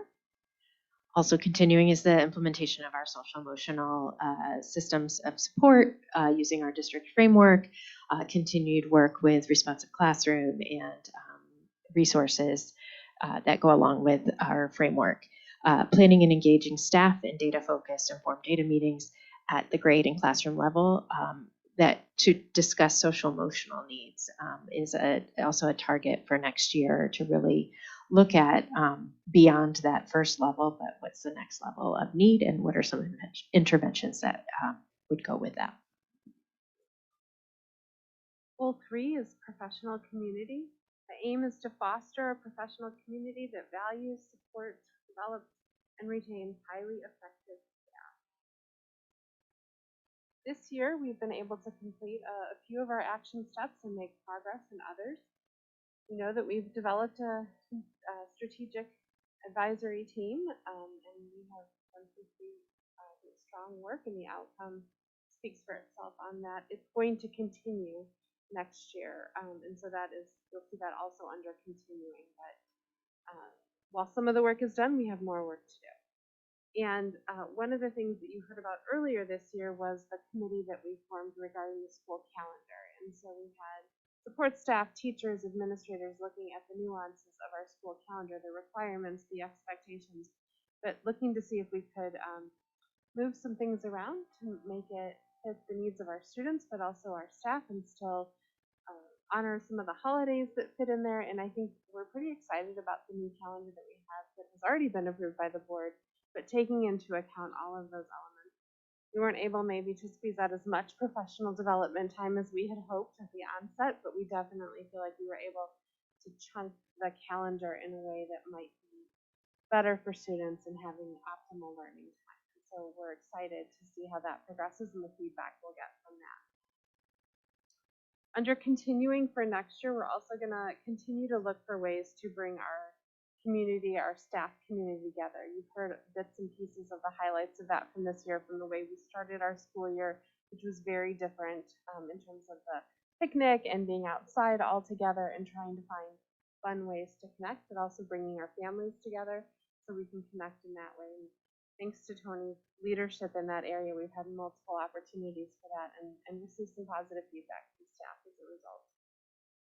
We have been, throughout the course of this year, looking for ways to get information from staff who are leaving us. And so anytime someone alerts us to the fact that they're unable to continue employment, they've had an opportunity to weigh in, both from a Google form, which is perhaps less personable, but highly efficient, but also be willing and able to meet with either Carrie or myself for a verbal in-person exit interview to hear from people directly.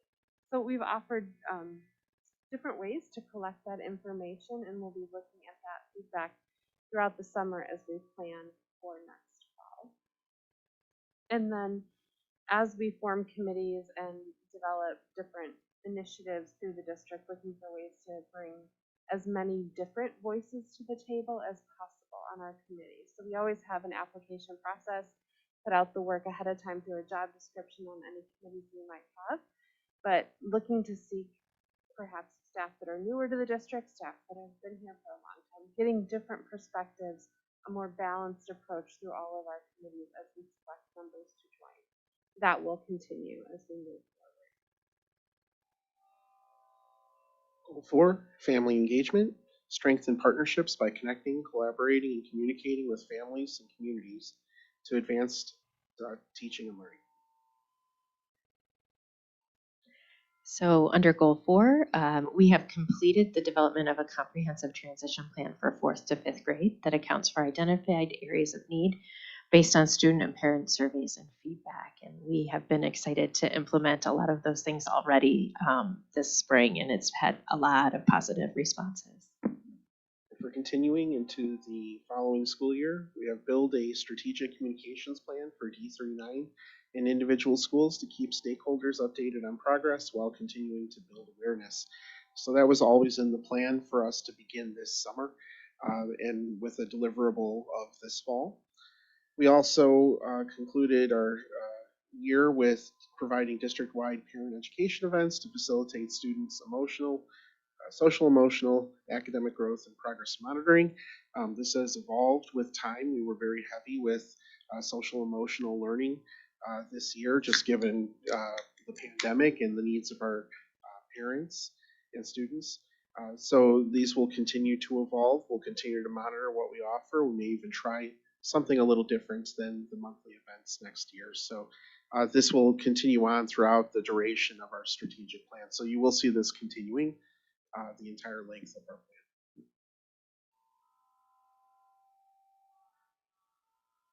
Goal 5, stewardship of resources, ensure the equitable and effective use of resources to sustain practices that promote growth.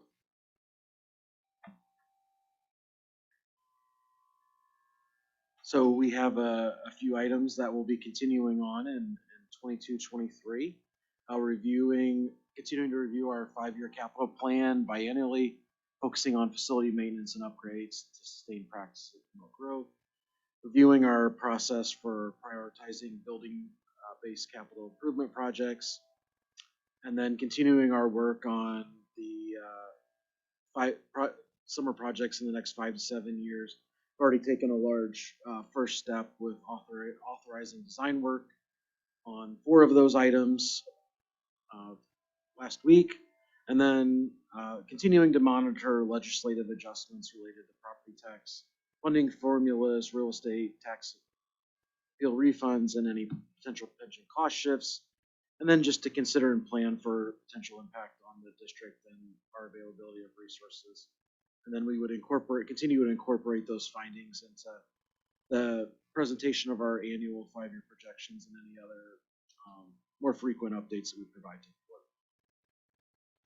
And then as we plan for the fall and work on scheduling for students, looking at the class size guidelines, which we have always done for homeroom and core content, but looking at those other classes to make sure that they're closer to those guidelines. So our next steps, we will be developing the 2022-2023 action steps. All of the continuing action steps from this year would remain. And then what we would do is incorporate the CRC report recommendations where applicable. And then there were some KPI inspired action steps. If you recall, the DSAT develop KPIs, and then through those conversations, we realized that we did not want to lose sight of the action steps that it was inspired by. We would then gather this feedback. We would gather feedback from our second year of DSAT in early fall. And we also, as an administrative team, would like to create a strategic plan reporting schedule that's a little more aligned to the goal-based progress monitoring that we'd like to do. And then you would receive as a board updates throughout the year as opposed to mid-year and end of year. Again, we're happy to answer any questions that you have.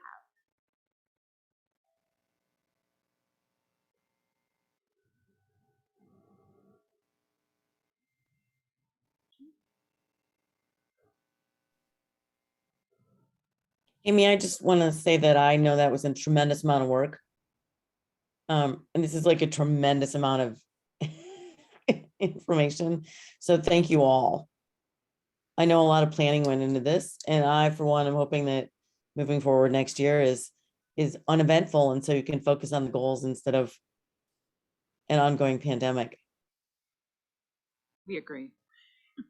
And a lot of the foundational work that has been laid this year will allow us to continue to grow and work on the most important goals that have been identified by the board and the community, which we think is really important and very powerful as we look ahead to the next several years, working on the same goals and just continuing to grow our work from there. So thank you. Excellent. Thank you so much. Oh, yes. No, I'm just gonna say, no questions at all. I thought it was a nice summary, and thank you, and excited to see where it takes us.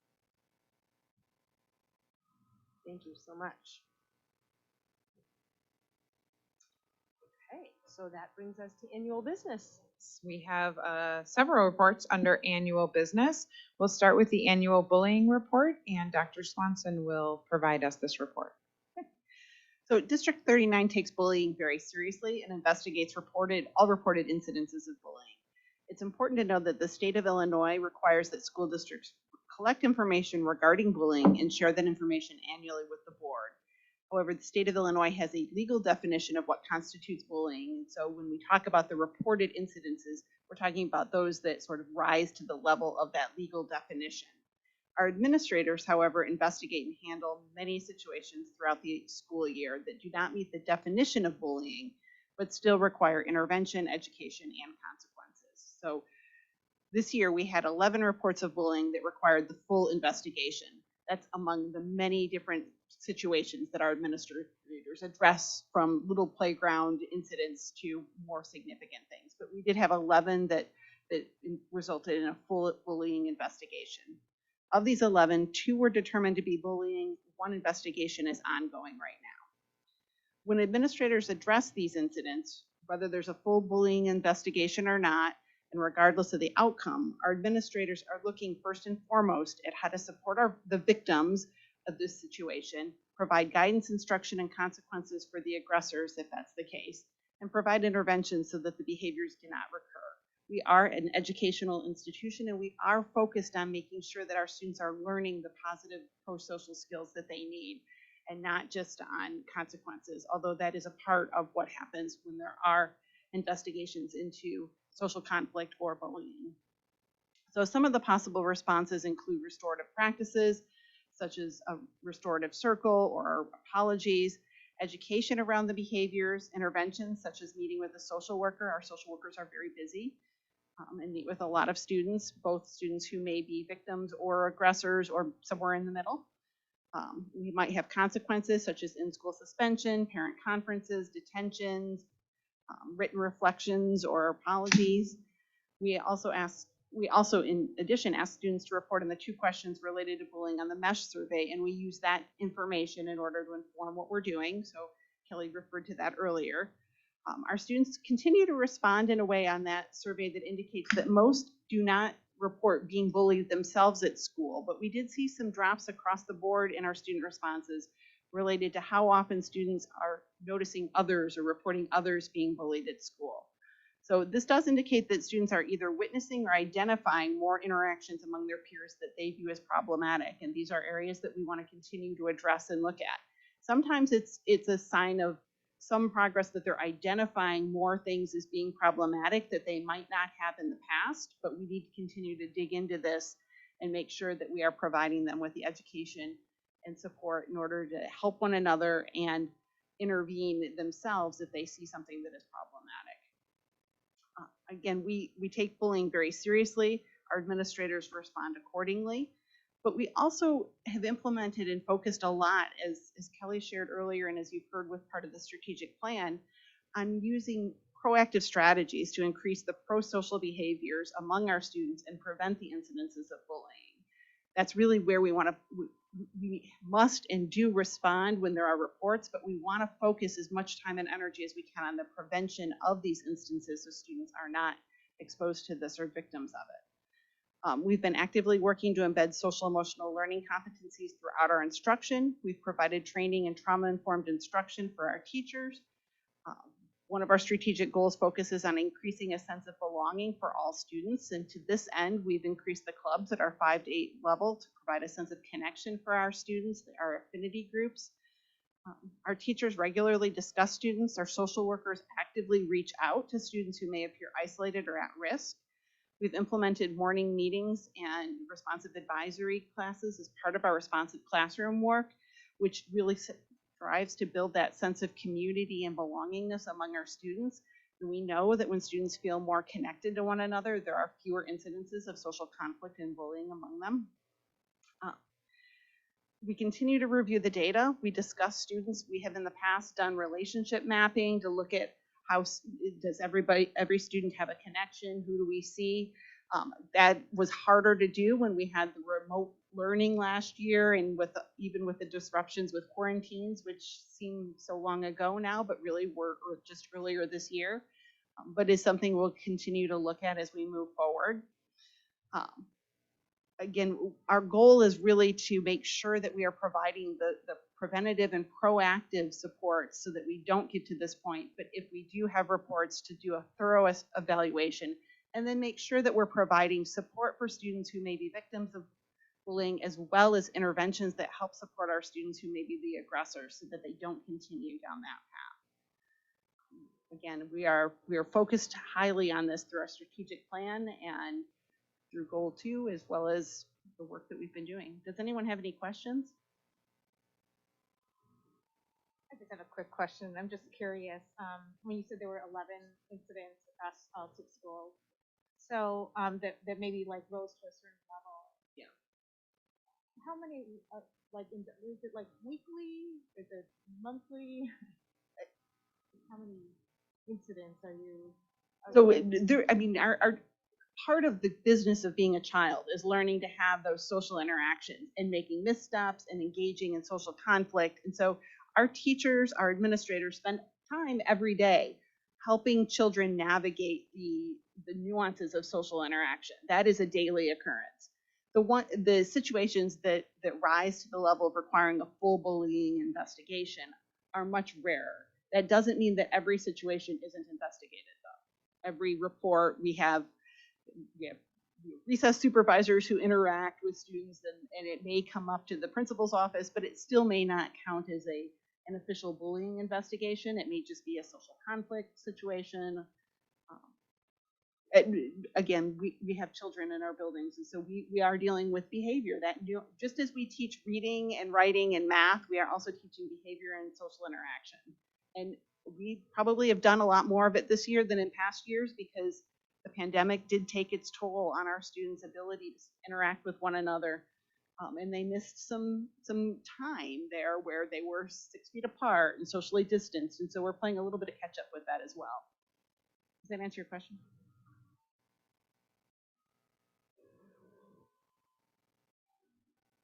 Other questions? Well, yeah, I thought we would have seen more, given just feel like there's a baseline of anger everywhere. And when I've just been mulling over the SEL reports too, and I just sit there and I think it could be so much more, like it could be worse, right? I don't even think we can really appreciate the impact of 2.5 years of COVID on our mental health and well-being of both adults and children. I would agree. I think that we've seen a lot of the work that we've been doing on social emotional learning paying off. So while we've seen some increases in behavior, some drops in some of the scores that students report, I think you're right. I think that we've been able to sort of provide some preventative measures that have helped support our students through this.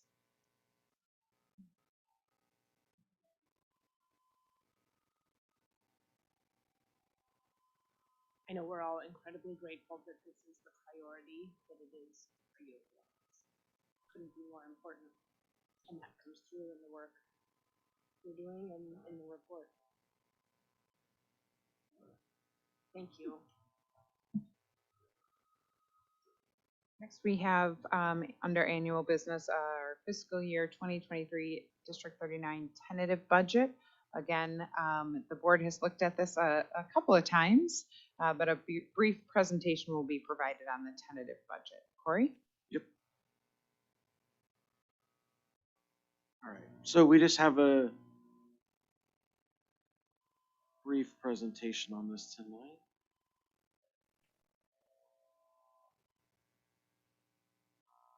All right. So the tentative budget. So really tonight is kind of one of the bigger milestones in our budgeting process in that the board is required to approve the tentative budget each year.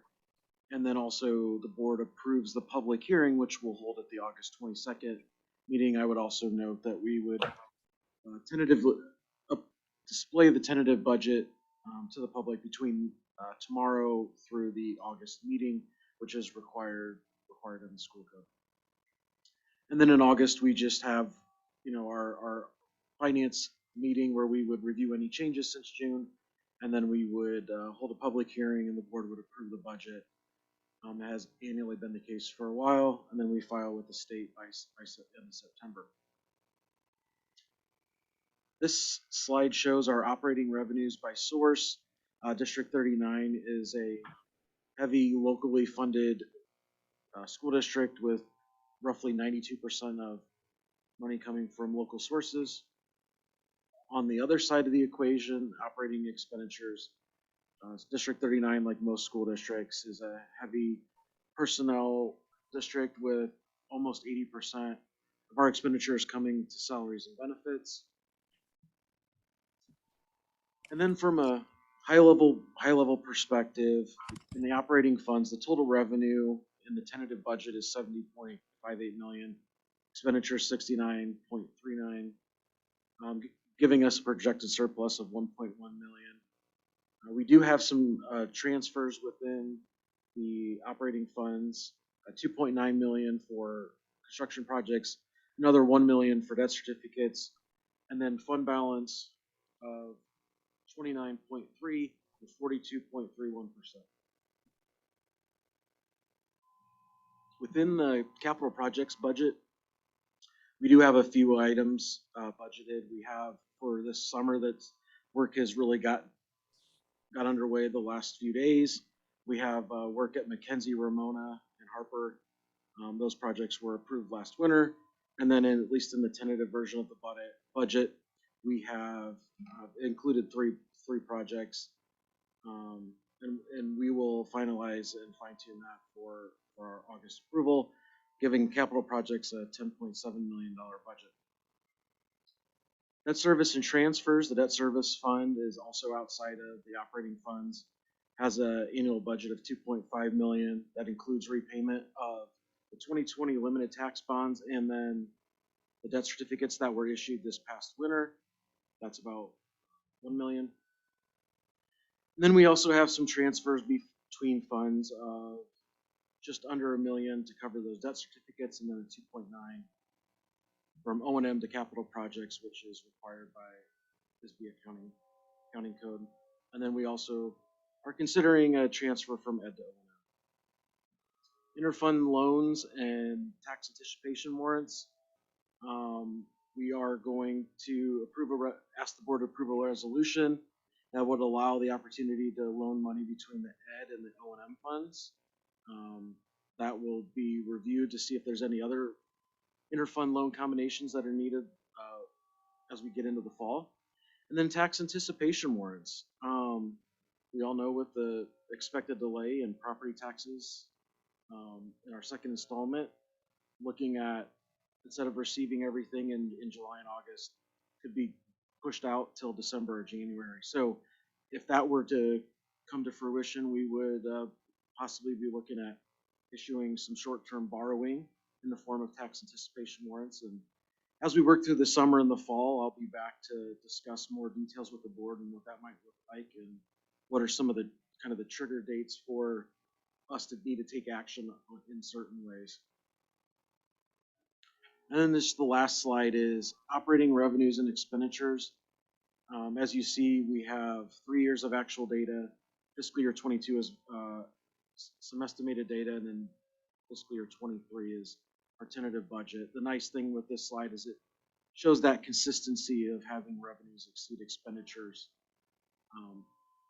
And that is all we have on the District 39 tentative budget for this evening. Be happy to answer any questions, or I will can move on to the Wixie tentative budget.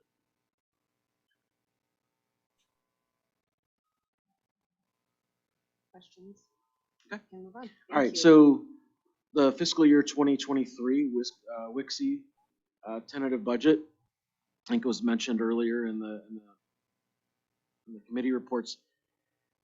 Similar, Wixie has its own financial statements, which is a requirement since we have a joint agreement with the Avoca School District, which just means that Wixie has to have its own set of financial statements, its own budget. District 39 is the fiscal agent for that entity. And we actually held a meeting this afternoon to kind of review that with that group with the individuals from Avoca. And we're asking the board to approve the tentative budget, and it would follow the same process as the District 39. Very simple budget in that revenues equal expenditures each year. So I think we're looking at about 206,000 in revenue and 206 in expenditures.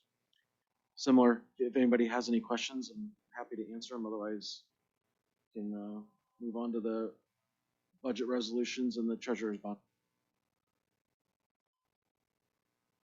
Okay. All right. The next item up is the renewal of the annual Illinois School Treasurer's Bond. This is a bit of a routine thing for the school district. I hold the role of the school district's official treasurer, and as such, the district is required to annually, the board is required annually to approve a treasurer's bond on my position in the amount of 16 million. So this is just an annual step, and it's a continuance. Each bond is good for a 1-year period, and it renews on July 1st. So this is just the next step in that process. After that, we have a couple of budget-related resolutions. One resolution is authorizing a transfer of funds from the Operation and Maintenance Fund to the Capital Projects Fund. One of the reasons for this is that ISB requires us to pay for our summer capital projects from the Capital Projects Fund. The Capital Projects Fund has no obvious source of revenue on an annual basis. And so because of that, we transfer money directly from the operations and maintenance to the capital projects to cover the cost of them. That is required. We approve this resolution each year. And then another resolution up for consideration is authorizing interfund loan between the Ed and O&M. And that's really just allows us to continue to pay for construction projects as those bills come due. They tend to be heavily weighted towards the beginning of the fiscal year. And as I mentioned, we're expecting a major source of our revenue, particularly in the operation and maintenance funds, to be delayed by several months. So this gives us a little bit of flexibility. And it's something that we've approved recently in recent years, even though we don't always use it. So that is it for the annual budget resolutions and renewals. And if there are any questions, be happy to answer them. Board members?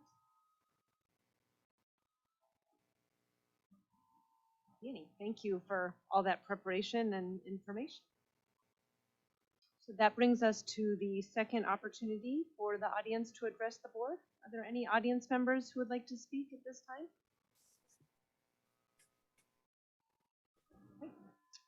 Okay. Let me just pause. Is there anyone, Tony, online who indicated a need to speak? I know with the weather there was I sent the information, but no, there's no one in right now. Okay, thank you. So we will move to the consent agenda under action items. Are there any items that the board would like pulled from the consent agenda? Okay. Ms. Stone, please proceed with the motions. I move to approve the personnel report dated June 13th, 2022. I move to approve the superintendent's contract extension with salary increase indexed to the Consumer Price Index, CPI.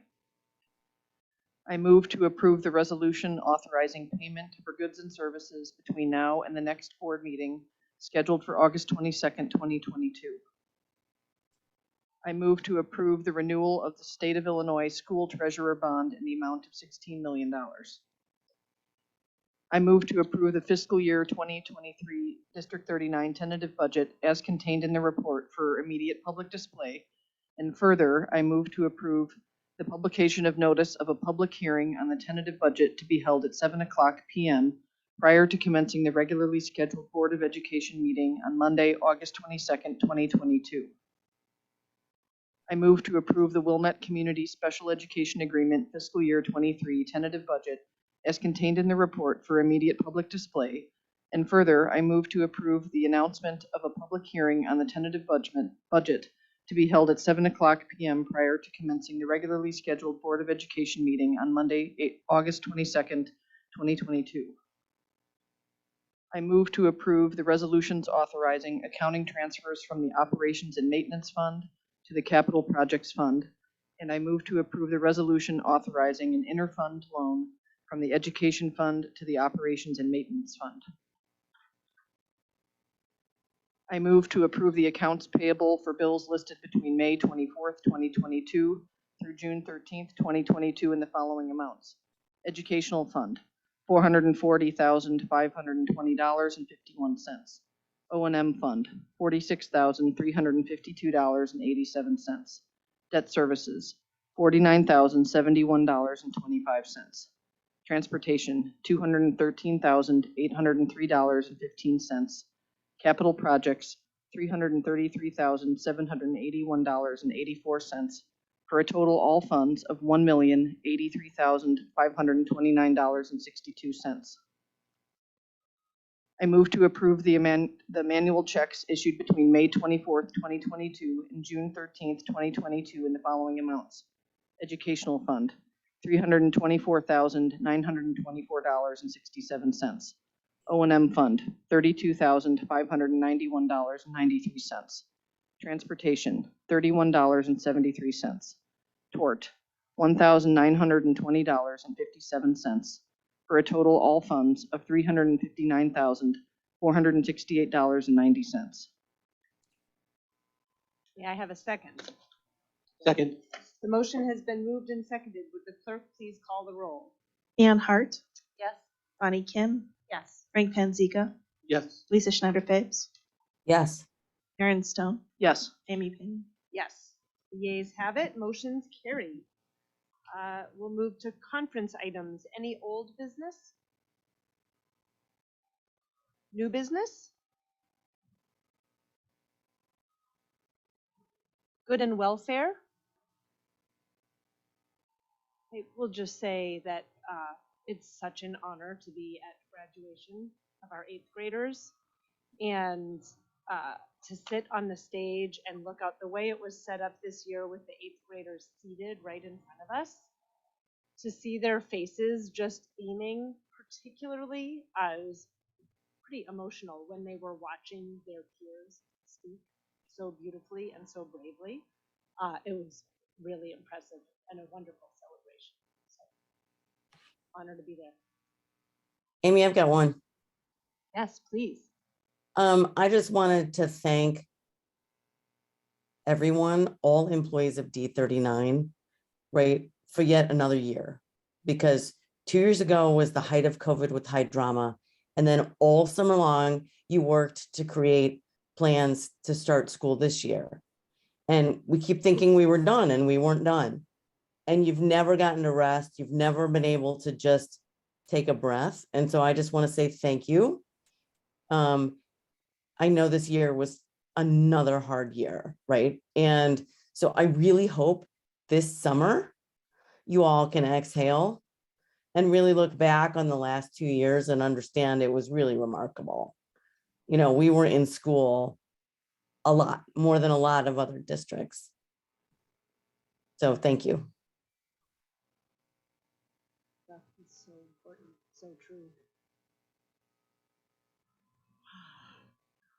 Hopefully take a big, deep breath, much needed.